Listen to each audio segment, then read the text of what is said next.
Régine, Dorothée, Gérard et Henri, 4 passionnés liés par un lieu unique où se rencontrent biodiversité et patrimoine.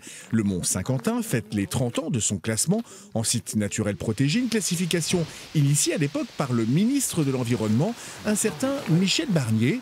Depuis, le Mont Saint-Quentin est devenu le poumon vert indispensable aux Messins.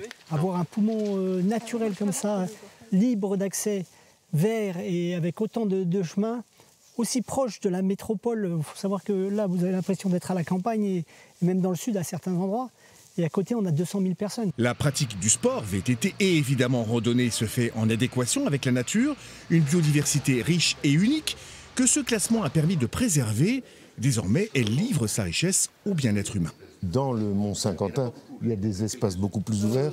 Il y a des pelouses calcaires avec un cortège d'insectes et d'êtres vivants d'une variété et d'une rare richesse. La nature favorise aussi les relations sociales entre les humains plus apaisées, la communication. Il y a des tas d'études qui montrent que ça a des effets bénéfiques sur le fonctionnement du corps et de l'esprit. Lieu chargé d'histoire, au détour des sentiers, les pierres érigées par l'homme nous renvoient à notre passé guerrier, mais un patrimoine qu'il faut aussi savoir protéger.